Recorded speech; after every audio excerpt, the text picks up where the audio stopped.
Welcome to DJ 360 Word. How's your day going? Oh, it's going great. Thanks for Yeah. having me. I'm really appreciative of this Had a great summer? opportunity. Yeah. This summer was really on point for me, for sure. Any traveling? Oh. Yeah, I was in LA for about a month, and then I was in Atlanta for about a week or so. I think I And saw you at a resort, right? At a resort, something like that. oh, that was You were recently. in the That was in pool somewhere. Sojo. Oh, Yeah, that okay. was in Edgewater. It's a Okay. spa. Oh, And okay. that How was was it? it was great because it was an opportunity for me to just simply like Unwinding. unwind and woosah and like Yeah. come back to center. I feel like that's what my whole summer was about, Okay. was just kind of like refocusing and getting myself back to where I needed to be. Like in the summer, I like broke my 5 year depression. Like Okay. so after my grandmother passed 5 years ago, I was really like lost and just really struggling.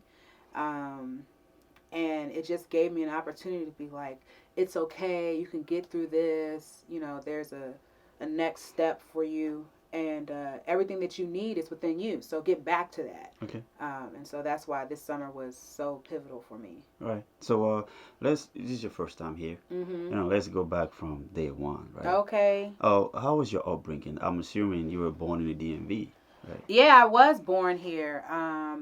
I was born in DC at Washington Hospital Center, so I'm legitimately a DC DC native. native that lived and grew up in Prince George's County. So you know Okay. what I'm saying, that part is Yeah. something that's a little different. But Okay, yeah. so how was that upbringing for you? I'm talking at the early age from 0 to 7, if you can 0 to 7. remember. Like, Oh no, I remember, Eric. I okay, definitely remember. So was it peaceful? Like really dark ages of your life? Considering you live mm, in DC with the violence, the environment, not being too. no, see, I was born in DC. My grandfather had an apartment off of D Street in Southeast. Okay, And it was a 2 bedroom apartment, and I loved it dearly. My mom raised my brother and I in Clinton, Maryland, in a single family home.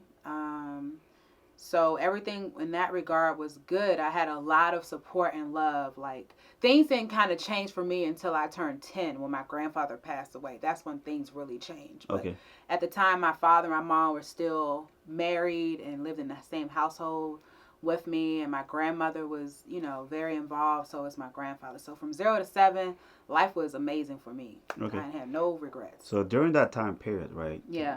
How was the musical influence for you? Well, What did you experience? it was very strong, primarily because my godfather, who has since passed, he's the late Reverend Donald Vales, is a huge gospel kind of influence, and so I was always surrounded by gospel artists, like Okay, major artists. So at a young age, I recorded. My first time ever recording was with him at Ebenezer AME Church. Um, I sang background for Kurt Franklin.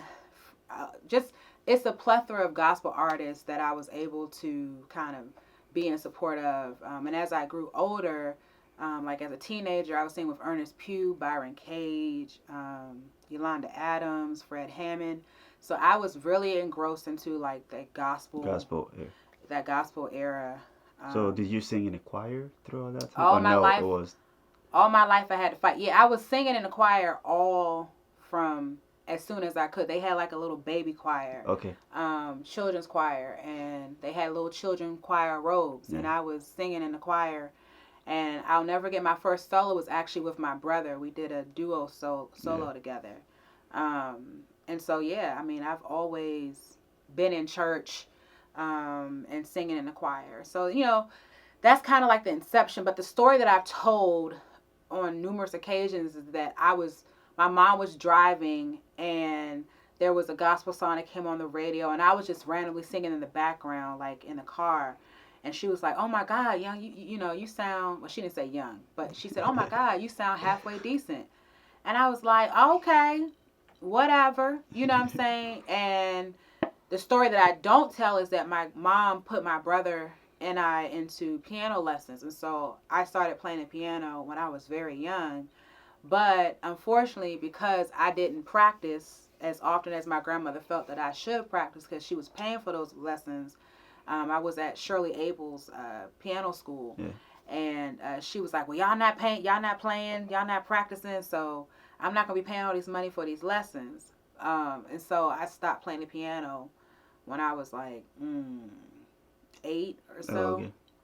Oh, okay. And so I don't really play the piano now. I'm just learning how to pick out chords. Oh, okay. And I can hear some things, but like as I've gotten older, like right now in this season, I've put a lot of my time into vocal lessons to just get myself better. And also, thank God, I have friends that really are good and have helped me along the way. Like my musical director, Deanna Hawkins, like when she has time, she'll be able to tell me like, no, this is an E flat. No, you on the wrong key. No. So that's stuff that helps me because, iron sharpens iron. And so, that's something I'm definitely grateful for because, if you I can't read, but I surely can.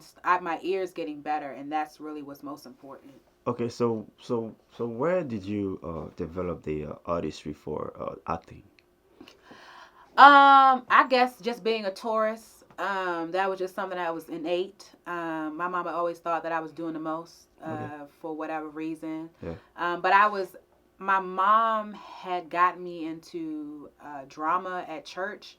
There was a play where I was playing like a camel. Mm-hmm. And then I went from playing a camel to actually like playing one of the people that's in the play. I'm being facetious, but I got a lot of my background and support and learning from church. Okay. And that was that. And I was playing in other things, but nothing like major. I just started acting like seriously this year. But in 2011, I had my first television appearance on TLC for the Carlos Bakery. It's a show that kind of talks about, it's in Hoboken, New Jersey, and it's basically a bakery show, and it shows the Italian family and how they're doing stuff. And so my best friend and I had a role, and that was my first acting role on television. And then this year is when I started being in stage plays, and that was as a result of the Boot Up remix. People heard that song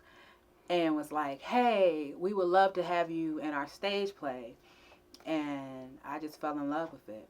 Okay, so yeah, like we were saying off camera, that's so the church is the foundation of who you are today. Yeah. Okay, all right. So that's usually that's what I try to see, the influence of what people are doing now, as far as the early age of their life is concerned. Yeah. Where did the name come from? What name? My first and last your artist name. My artist name. I don't have an artist name. Okay. I'm not doing all that. You know what I'm saying? I think at this point in my life, I want to be Sharice. You know what I'm saying? Now, people who have known me for a long time and it's like a form of endearment, they call me Reese. So on Instagram, my Instagram name is Sharice Reese, right? Because like I kind of have a lot of different sides to me. Like I'm actually, I matriculated through school. I have a master's in public health or what have you. But now I'm a teacher. Like I used to work for Homeland Security, but I'm a SPED teacher, special education teacher now. And also, I'm just down to earth. I like to eat. Like I said, I'm a tourist, so like food is a big deal for me. I'm very supportive, and I'm a big deal with friends. Like I don't take friendships lightly at all. Yeah. And what else? People think I'm really funny, but I find myself not to be funny. Like I can never do stand up. I'm just situationally funny. You know what I'm saying? But that's basically it. So that Reese side is kind of like the little girl that people know, and it's endearing. And Sharice is kind of like this is business. You know what I'm saying? So those are the only two separate parts of that. But my meaning of my name, however, means grace. Okay. So in Greek, the name is pronounced charis or what have you, if I was speaking from that point. And it means grace. Now, the other part was I thought that my mom used her last part of her name, my dad's first name, to add my name. So my mom's name is Denise, and my father's name is Charles. Okay. So Char is that first part, and East is the the last part, and so together it's Sharice. Okay, so how do you get the inspiration when you create the music? Like, do you like to be isolated and write, or it Mm, don't matter? The inspiration come naturally, whatever. my life experiences are what my inspirations kind of stem from. Okay. Like I have a song called "You're My Baby" Mm-hmm. that got played on Sirius XM Heart and Soul um, like 2 years ago now, Father's Day. That was a combination. I actually wrote that song when I was in Philly with one of my friends, Anthony, and I literally it was just a freestyle. He was playing, and I just started singing kind of like lyrics, Yeah. and I was just thinking about like how many, how much is important to let a male know in that instance that you're worthy enough, because I feel like there's so many negative connotation or meaning surrounding a man in a relationship. So I felt the need to put a twist on it and be like, no, like you're legitimately of importance, and I support you, and I can be in support of you. Like, I have the lyric says, I'll cook for you, I'll clean for you, I'll wash your clothes, and so that's something not necessarily from like a wife, maid Man, type of yeah. thing, but more or less like, hey, I can work it out for you as well. And I just want something different and positive. So "You're My Baby" is one of those songs. And I Yeah. have another song when my former ex-boyfriend was getting on my nerves, and I said, I'm over this relationship, and it's called "It's Over." Mm. And it just talks about ending stuff, because of which, relationships are difficult. Even if they are situationships, they're difficult, right? They're great when they can be. When they end, it's like, dang, I just spent all this time pouring into this person. Now I need to find out and repair, who am I actually. Okay. So all of my songs have some type of meaning, or either I've seen, firsthand friends or somebody close to me to experience that, and that's why I want to, sing about it. Okay. So as far as the recording process after the writing, right? Yeah. Uh, what do you like to have in the studio for a good session? Mm. Um, you and the engineer, or water, trees, Oh. to be in our mood, in our Yeah. What do zone. I need? So I now finally have the appropriate team Okay. to help calm me out and balance me. So it's Nicole Addison Jones. She's my songwriter. Deanna, again, like I mentioned, Face is the sound engineer. All I need is those three people, because they Nicole is a Taurus, so she gets my like randomness, Yeah. but she also understands like how to calm me down. Deanna is a Virgo, so she's very structured, right? And she's musically inclined. So if I'm not focused, she'll get me back on focus. And Face is just a beast when it comes down to recording. But he's a Cancer, so he understands. So I don't feel like if I can't get something, I don't feel embarrassed about it, Okay. right? Because I've recorded stuff before, and I've gotten overwhelmed, and I've been like, dang, this is not, I can't get that run, or my voice just doesn't sound right at this very time. And so I've grown to where, just to put things in perspective, the song that is now in rotation on the radio in different states and in different countries is Boot Up Remix. It's a go-go version of Ella Mae's song Boot Up. Okay. And we recorded that song in 3 hours. It was done Done. in 3 hours. So most, it's a difference between rappers and singers, right? Rappers have a cell phone. They just got to have the right inflection in their Yeah. voice, and it's just like, they just get a beat and they're Yeah. good, right? But with singers, it's like you got to hear harmonies, melodies. You got Man, to enunciate. There's a lot that goes into it, right? That people don't always showcase, because they just want to make it seem like I did this in one take, and it's like I'm the crap. You know what I'm saying? But it ain't like that always. But Deanna honestly has taught me a lot in terms of like pre-production work, yeah. right? So like we recorded the song at her house Okay. before I went to the studio, Okay. so that I'm not spending frivolous amounts of time or money or people's time trying to get a song recorded. So like I kind of went through a little boot camp in the last 3 years in terms of getting me prepared to where I am now, and I know that it's been a benefit to me. Okay. So as far as where you are right now, right, Okay. in for your artistry, like, who Yeah. are your role models as far as if you want to tell you're looking up to somebody, you're tailoring your success after. Okay. As far as success itself, like Yeah. who are you looking up to as a role model?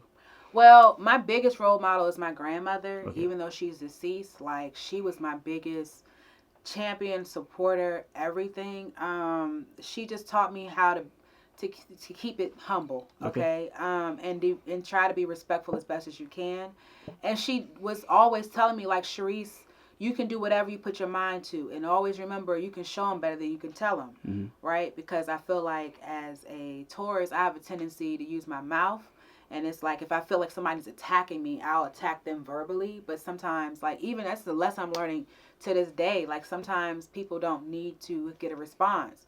I'm not saying I've gotten down. I don't really know how to do that all the time, but that's somebody that I always want to mirror after because she was so giving. So wherever I can, I try to give. Either, it's not necessarily financially. One of my dreams was to be a philanthropist. So, if I can give financially, that's great. But if I can give time, advice, or ear, that's even better. And so that's kind of like why I started IAG as well, to give to other artists. Okay. In terms of musically, I love me some Shaka Khan. You feel me? Like, she literally has been through the fire from her genre, like her growth in terms of where she was when she was young to the middle stage to how she's like just basking in her, I guess, her glow up now. Yeah. And I love Fantasia. I love her story in terms of how she struggled, and how she overcame that struggle and where the peace that she has now. And I love Tweet. So Okay. Tweet can just harmonize her behind off. And when I was younger, I remember being in Houston with one of my best friends from college, and we used to just listen to Tweet Sweet. sing so I can pick up the harmonies. And I used to have this running joke that, like, people from Philly, they're somehow musically inclined in some kind of way. Like, either they can harmonize, they can play something, or whatever. You know what I'm saying? It's like everybody from Philly got some kind of musical something. And so my girlfriend Ashley is like the best harmonizer ever, right? And it took me a long time to harmonize, but she could just listen to something and pick it up. And so that's probably that's everybody right there. So my grandmother, Shaka Khan, Tweet, and Fantasia. Let's talk about music business, because Okay. that's where the artist really kind of sees some values. And when Okay. you mess up around around the music business thing, like Okay. whatever you're doing right now will be pointless, right? So Okay. what is your team dynamic right now? My team. Yeah. Dedicated producer, manager, or what is that like for you? Yeah. So my team consists of me, Mm-hmm. Deanna, she's my musical director, Nicole, who is my songwriter, Face, who's my sound engineer. Mm. And I have a crew of musicians now that have played with me, and I actually trust them. Okay. And then it's just organically people who have just come in my life along the way. I literally had my prayer, and I'm still praying for that, is that God will place the appropriate person and people in my life that can elevate and understand and appreciate my gift and my vision. Okay. I've had many of people who wanted to be my manager. I have reached out to people to be my manager, PR people, and it just didn't work out. And so I found that my business savvy is what offered me the opportunity to kind of keep pushing. So I'm legitimately grinding independent artistry. Like, it's really me. And whoever God allows to say, hey, Sharice, I appreciate you. I like you. Just like this interview, right? Like, you just happen to see me supporting DuPont Brass and being there for MK Zulu. But both of those, MK Zulu and DuPont Brass, was on my radio show. And so sometimes it's just about timing and everything to that effect. But yeah, it's all me. Like, ain't nobody booking. It's me. Sending emails. I just sent a bunch of emails because I'm trying to start a tour before I drop my second album, or right after I drop my second album, which we're working on right now. So again, like I asked you off camera, like if you have some beats, you know what I'm saying, you produce, I don't want to just say beats because that sounds like, you know, people be in their feelings about beats. But Yeah. if you are a producer, we are definitely Reach accepting, out to you.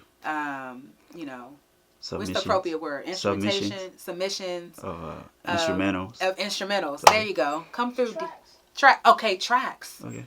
You got tracks, hit me up, you know what I'm saying, DM me or email me because we're going through them right now. So yeah, it's literally me. All right. As far as the legal side, do you have any entertainment lawyer?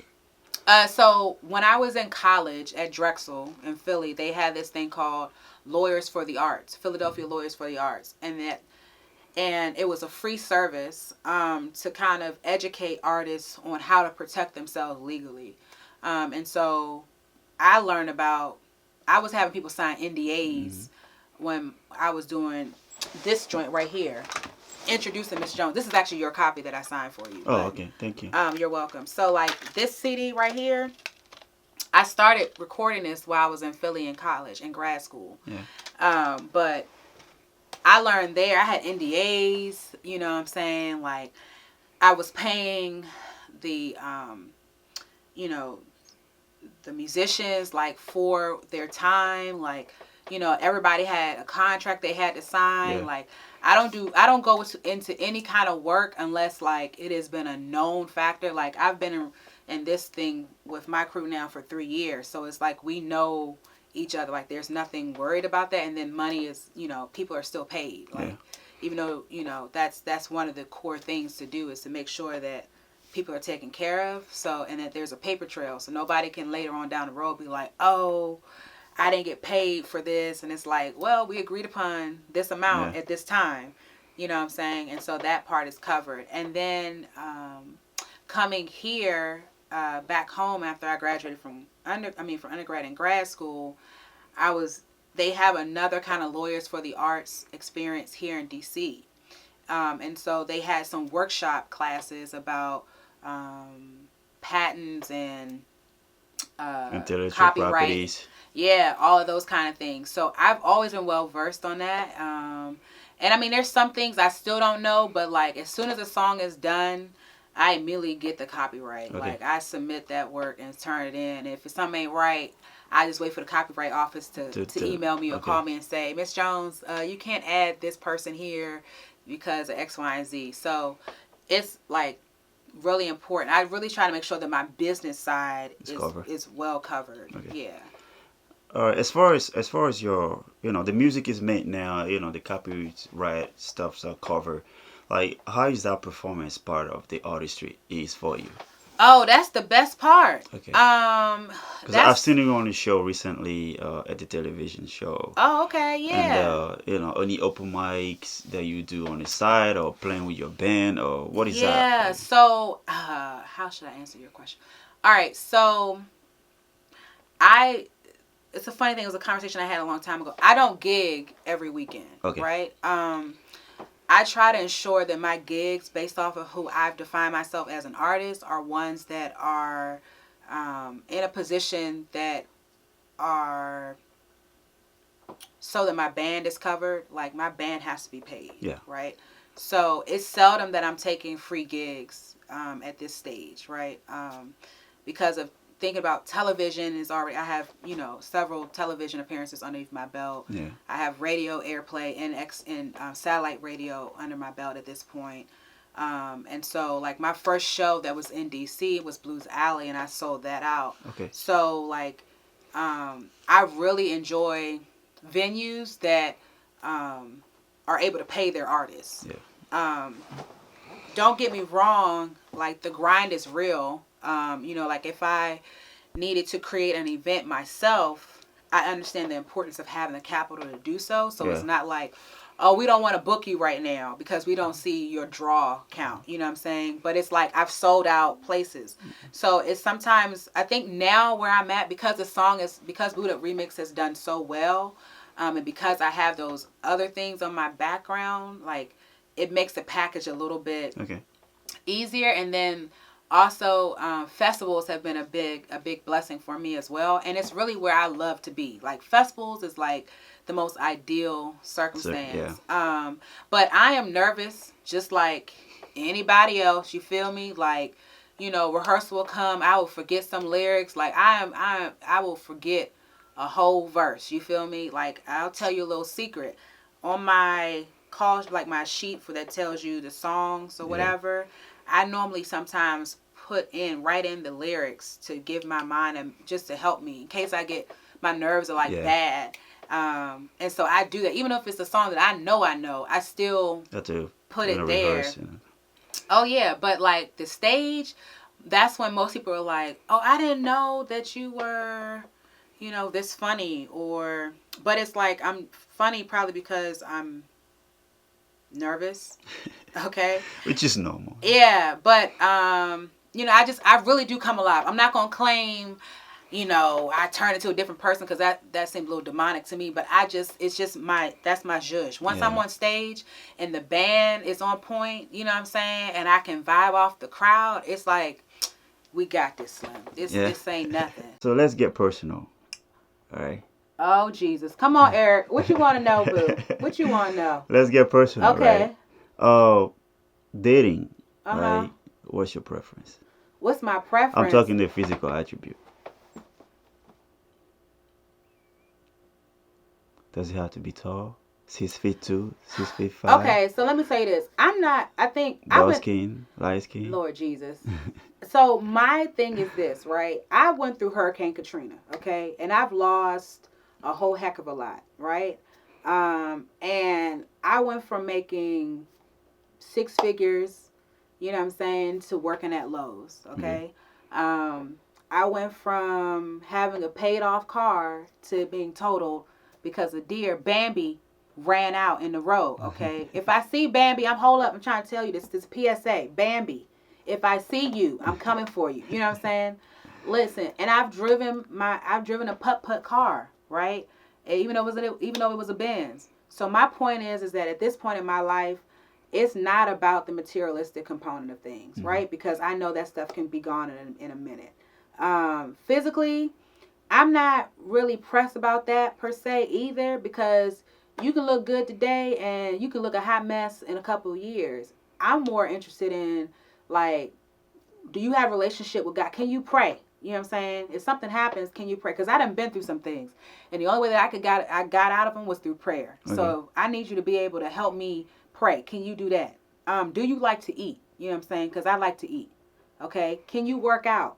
Because I'm working out now, so I'm a little bit like that slim thick. You feel me? That's the kind of area I'm Slim trying to go to. thick. Absolutely. You know what I'm saying? Can you handle the fact that I don't look like this every day? You feel me? Like, I look real regular. Like, I have dark spots. I break out like everybody else. You know what I'm saying? I need my eyebrows done today. But, you know what I'm saying? Can you handle that? So I need somebody who can also teach me something, right? Because at a point, I said to myself, I don't want to be Bob the Builder. That analogy comes from, I don't want to be pouring so much into you, right, to build you up to get to my level.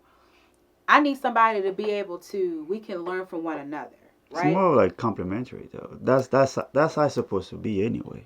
Absolutely. So You that's know. where it's at. It's not necessarily about, now if their body's on point, how you doing? You know what I'm saying? That's a little a good part, but it's not everything, Yeah. right? If you a little chocolate or whatever, okay, cool. You little brown skin or whatever. But it's not necessarily, those are not things that I'm like steadfast and I'm unwavering on. It's Okay. it's really about the core individual. Okay. So, what is your opinion in general when it Okay. comes to marriage? So I think marriage is a business. Okay. I don't think marriage is for everyone. I think that you can love somebody wholeheartedly and be in love with them and not get married. Okay. I've seen a lot of people get married for the wrong reasons. And I don't want to be in that category of I got married to make it seem like I'm of value, because a lot of times marriage can be used as a statement of, prestige. Like, oh, I'm married now, so take me more Yeah. seriously. Um, and that's just something I've learned at 33. I'm 33. I know I look like I'm 18, but I'm legitimately 33. So I think from my all of my relationships that I've been in, that is pretty much where I'm at with it at this point, in terms of kind of like, knowing the purpose of the relationship versus the title of it. Okay. Yeah. So as far as let's uh as far as the relationship itself, right? Like you were Okay. talking about, cooking for a guy, and Okay. it's kind of unusual in today's environment as far as what we see with the women empowerment Okay. and all of that. So you don't see women being as traditional as the way it used to be in the past. Okay. Okay. So what made you want to have that stance as far as like investing in your man as far as being submissive? I'm not saying Yeah. you were Yeah. a Yeah. slave to No, I your understand man, what you're saying. but what made you want to go that route and not the women empowerment, the feminism, and all of that kind of thing? So I think because there's enough songs Okay. out there to talk about how men ain't crap, you know what Okay. I'm saying? And so that could be applicable to male or female either way, because there's men that love "You're My Baby." Yeah. Listen, my dad loves that song. You know what I'm saying? So it goes both. It's unisex. It goes both ways. But for the right person, at least I know for me, for the right person, if I'm in love with you, I don't mind cooking for you if it's Okay. appreciated. You know what I'm saying? And I don't mind washing your clothes. Like, I would just hope that that's something that you could do as well. Like, if it's something that you need help with, then I don't mind being able to help you in that area.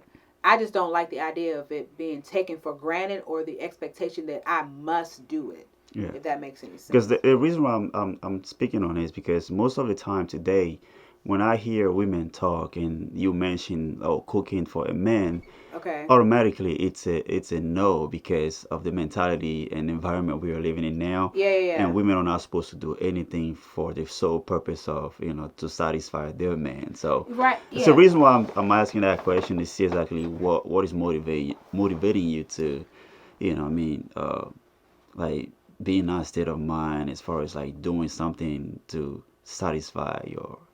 I mean, like, okay, so I'm a hopeful romantic. Okay. Okay, so like, and I feel like if the person is deserving of it, then there's really nothing that I would not do for them, Okay. All right? right. Until I feel like they have compromised the relationship, or they expect me to do it, or if it's any of those things, that's when I shut down. I'm like, I don't want to do this. I don't want to do Okay. this anymore. Like, or if it makes me feel uncomfortable and it seems like it's not being appreciated, then that's when I say, okay, I'm over this. Yeah. But like, if I'm in love, like I'm fully engaged in, you know, I love gifts. I love giving gifts. You know what I'm saying? I like giving surprises. I like flowers. You know what I'm saying? I don't mind giving flowers. You know, uh, I may not. I don't. I don't make my bed every time I get off the bed. You know what I'm saying? So if somebody decides to, hey, let me just make up that side of the bed for you, I think that's dope. You know what I'm saying?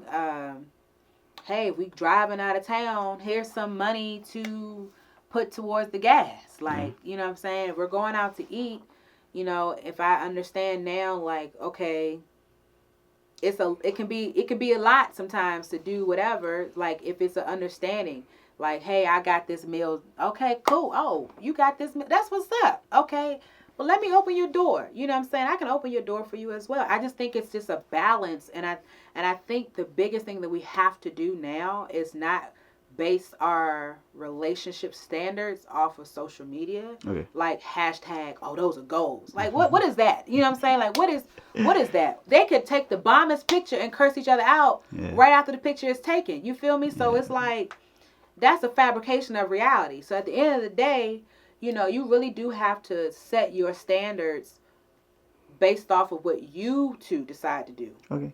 Fair versus enough. anybody else, if that makes any sense. All right. So anything else you want to tell people before we wrap up? Any shows coming? Any Yeah. singles out? All right, bet. Okay, so I'm really excited because I'm officially working on my second album. Okay. Title.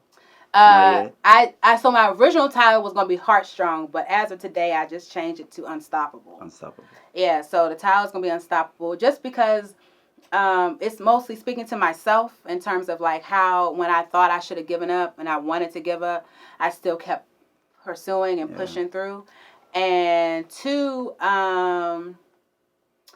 I'm in love with live instrumentation, so I'm doing a couple of songs on the record on the album Yeah. that is live instrumentation. So I'm really excited about that. So it's going to be, it's still going to be a studio track experience, but it's going to be kind of like an A and B side Okay. experience. And it's going to be EP, so I'm excited about that. And after the album is finished, we're going to start the tour. Okay.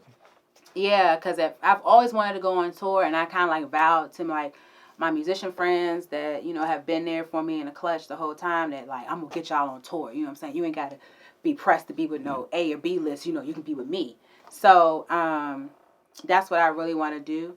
And I'm shooting 2 music videos. So I'm actually shooting the music video for Boot Up Remix. Okay. And it's an ode to DJs, because it was really the DJs that kept the song in rotation and kept spinning it. And I was able to really like see and be introduced to a bunch of DJs that I didn't even know about. Yeah. And I want to give major kudos, shout outs to DJ Treb, who was the DJ that was on my radio show, for like teaching me the intricacies of like the DJ culture, because there's a true culture there. And major shout out to DJ Reds, who broke the record on WPGC here and in Philly. Because like as indie artists, sometimes even as an indie artist, you secretly may in the back of your mind still want to be signed or whatever, and you think that like, oh, once I give a record label, like I'm gonna do bomb. You know what I'm saying? And it's like there's plenty of people who get signed every day and they get sat on. And at the end of the day, the people who are playing the music are the DJs. So DJs break records. DJs are like the glue to anything. And so that's that. And then the other song, I had a single that came out last year, but I'm releasing the single. It's called Heartstrong, and it's featuring Yusha Ashad. And I'm shooting a video for that. I probably should have sang Heartstrong as well, but that's okay. We're going to go for Boot Up. If y'all want to see anything else, you feel me, you can follow me at Sharice Reese. So that's CHARISREESE on all platforms. Only on Instagram. Okay. And Sharice Jones is on Facebook, and oh wait, I'm lying. Sharice Reese is on Twitter. I really understand Twitter that well. I don't know about you. I don't use Twitter that much. I don't really understand Twitter. I use Instagram, Facebook. Okay, yeah. So I was on Facebook when you had to apply through your college to get on Facebook. So Facebook is just Sharice Jones, and there's 2 pages on there because one of the pages is up to 5,000 already, and then the other page, ain't there. And then I have my music page. But then they can just find me on www.sharicejones.com, and that's my actual website. So yeah, and then you can listen to my music on iTunes, Spotify, YouTube, iHeart, Tidal. You know what I'm saying? And that's it. Request the songs. You know what I'm saying? Request my songs, bruh. This is Sharice Jones singing Boot Up Remix. Okay. Ooh, I never get over you until I find something new that get me high like you do. Ooh, oh, I never get over you until I find something new that get me high like you do. Listen to my heartbeat, ba-do, I boot up. A bitty ba-do, boot up, and then my heart goes ba-do, a boot up, a bitty ba-do, it just won't stop, it goes. How many ways can you say that I need you, baby, it's true. I think I might die without you. Feelings all over my body. You know that I like it. Gotta tell you what to do. Say, ooh, oh. I never get over you until I find something new that get me high like you do. Listen to my heartbeat, ba-do, a boot up, a bitty ba-do, boot up, and then my heart goes ba-do, a boot up, a bitty ba-do, it just won't stop, it goes. There we go. Yeah. That was nice.